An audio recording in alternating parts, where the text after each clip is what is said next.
কি লকেটে 7 বছর ধরে ইউএসজি মেশিনের লাইসেন্সের মেয়াদ উত্তীর্ণ। প্রসূতিদের টেস্টে বেনিয়মের অভিযোগ, ব্লক স্বাস্থ্য আধিকারিককে ফোন লকেটের। আইনি পদক্ষেপের হুঁশিয়ারি, ক্ষতির সম্ভাবনা নেই বলে দাবি জেলার মুখ্য স্বাস্থ্য আধিকারিকের। আপনাদের তো পুলিশ কেস করব, কোর্ট কেস কি আপনারা বন্ধ করেননি কেন? তাহলে কি করে আপনারা তাহলে চালাচ্ছেন 2017 এক্সপায়ার করা মেশিনটা, যেখানে মায়েদের ভ্রূণ নির্ধারণ হচ্ছে? পুরো মায়েরা আসছে এখানে গ্রামীণ হসপিটালে। আপনারা লিখে দিতে পারতেন যে এখানে ইউএসজি মেশিন এক্সপায়ার করে গেছে, আমরা করছি না। 7 বছর আগে মেয়াদ উত্তীর্ণ হয়েছে মেশিনের লাইসেন্সের। সেই মেশিনে প্রসূতিদের ইউএসজি টেস্ট।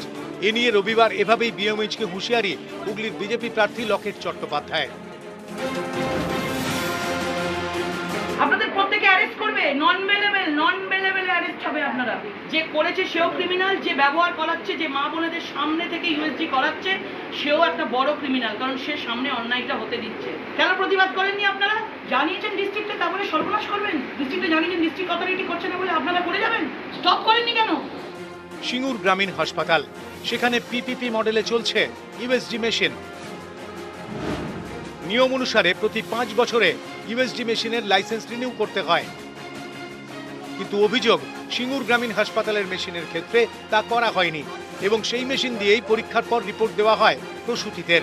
প্রচারের ফাঁকে এদিন হাসপাতালে গিয়ে এ নিয়ে রণংদেখী হুগলির বিজেপি প্রার্থী। আপনাদের তো পুলিশ কেস করব, কোর্ট কেস কি আপনারা বন্ধ করেননি কেন? তাহলে কি করে আপনারা তাহলে চালাচ্ছেন 2017 এক্সপায়ার করা মেশিনটা, যেখানে মায়েদের ভ্রূণ নির্ধারণ হচ্ছে? পুরো মায়েরা আসছে এখানে গ্রামীণ হসপিটালে। আপনারা লিখে দিতে পারতেন যে এখানে ইউএসজি মেশিন এক্সপায়ার করে গেছে, আমরা করছি না। এখানে একটা ইউএসজি মেশিন আছে, আলট্রাসোনোগ্রাফি মেশিন, পিএনডিটি লাইসেন্স নেই, 17 সালে শেষ হয়ে গেছে। একটা সরকারি হসপিটাল, কত 9/6 দেখুন স্বাস্থ্যতে হচ্ছে এখানে সিঙ্গুর এবং হরিপালে, এবং আমাদের পুলিশে আমাদের এফআইআর ছবে।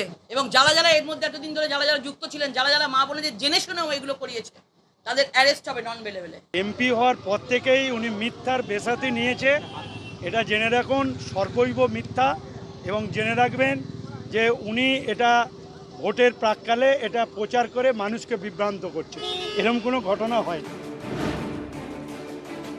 মেশিনের রিনিউয়ালটা হয়নি, মেশিনের কোনো এক্সপায়ারি হয় না, হ্যাঁ, কিন্তু তার সঙ্গে মায়েদের শারীরিক কোনো ক্ষতি আর একদমই নেই। কারণ এখানে লিগালি কোনো একজন সনোলজিস্ট, যে ডাক্তারবাবু যিনি নাকি মানে কোয়ালিফাইড ডাক্তারবাবু, তারা এই রিপোর্টটা করছে। রানা কর্মকার, নিউজ 18 বাংলা। চাপড়ার তৃণমূল